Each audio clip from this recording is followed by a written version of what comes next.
Hello and welcome to this video, and in this video we will be looking at what is repository section of Azure DevOps.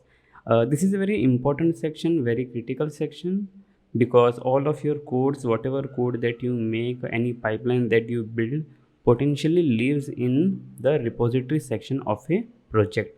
And one project can have multiple repositories, so I'll be going through that. But in short, what I want to tell you guys is that the repository in Azure DevOps is same as Git that you use. So instead of using the repository section of Azure DevOps, you can also use the Git or GitHub if you want, but that's up to you. But since Microsoft gives you this repository integrated in Azure DevOps, so it makes things a lot easier. So I'll just go on my screen and explain what is the repository and what are the sections that you need to know, and the topics that are mostly important. Okay, so here I am on my screen, and I have opened the timesheet page. This is the application that we had created last time, and I'll open this, and from this application, last time we checked what is boards and what are the different tasks and the different processes that we can have. If you have not seen, then I will link it over here or here in any of the corner. You can go and check that. In this video we will see what is repository exactly.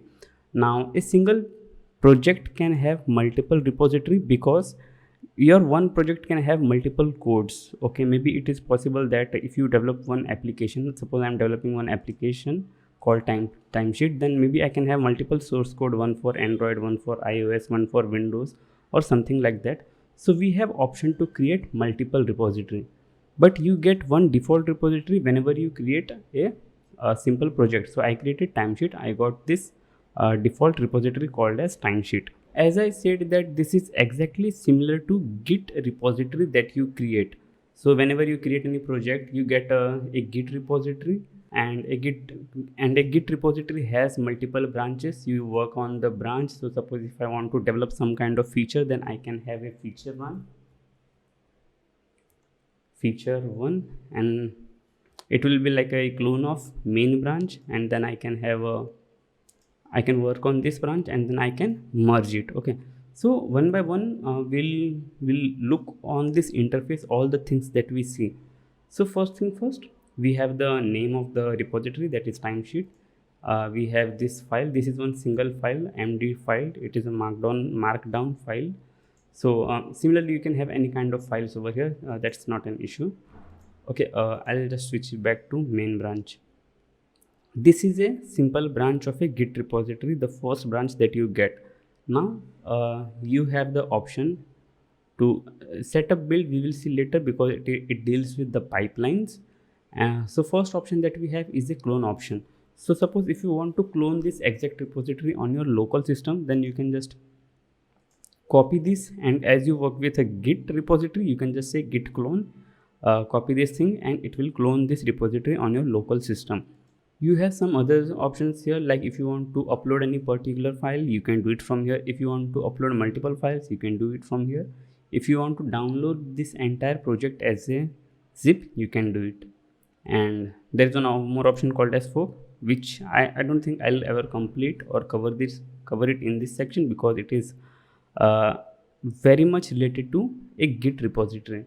Okay, so we have a repository. There is one more repository called as Team Foundation Server, which is like outdated and not many organizations use it nowadays. Okay, so these are the options that you see. It is very similar. I think it is 100% similar exactly to what you will find on a GitHub. Okay, right. So this is GitHub. So if you know GitHub, you know the repository in Azure DevOps.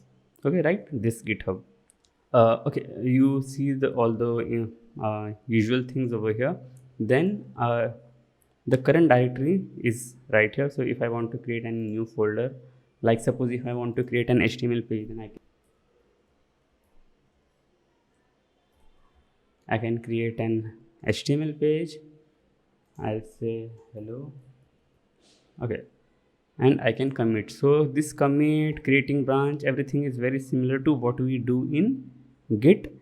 One extra thing that we can do is, as I said, that we have boards, and in boards we can create multiple work items. So suppose if this page is, or if this feature is related to any work item, then I can give it a link. For example, I'll say that this is related to this sign in page development. So if I commit, and right now you can see that we have two file over here, right? But along with this, what you can see is that in the epics,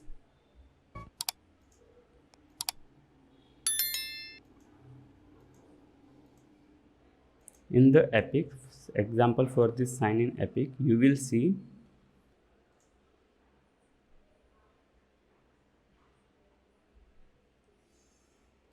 that a commit is linked.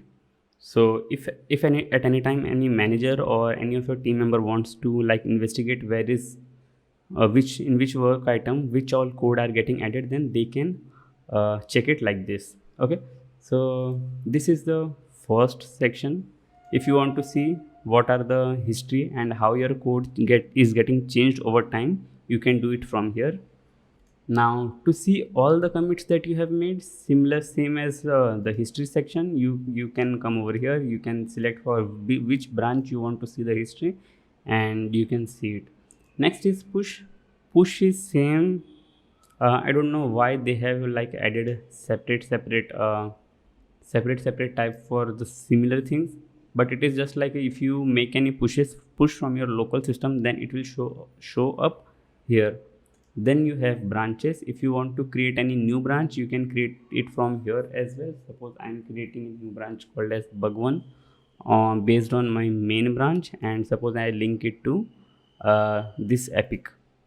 I can create it like this, and then you can make some kind of policies. So if suppose I don't want anybody to delete this branch by accident, then I can just enable any of the check box over here. I'll just say that I need to have minimum 2 people to review this branch, and then only the code will be allowed.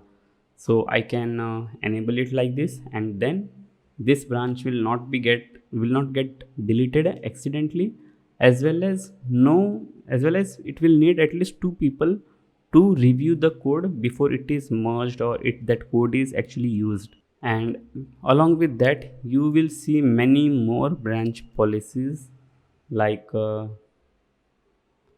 check for linked items. You can ask people to assign some work item to any branch that you are using. So this is like one of the best practices that any organization needs to follow. Suppose if you are going for becoming an Azure DevOps professional, then this thing will help if you ask your organization to follow these best practices. I'll make a separate and a proper video regarding what are the best practices that needs to be followed in an organization. So stay tuned for that. But respect to repository, we don't have much right now. Then we have this thing called as tags. Again, it is also same to what we have in a Git. You can to any commit to any commit, you can basically create a tag. So if you create it, I am giving a random name over here.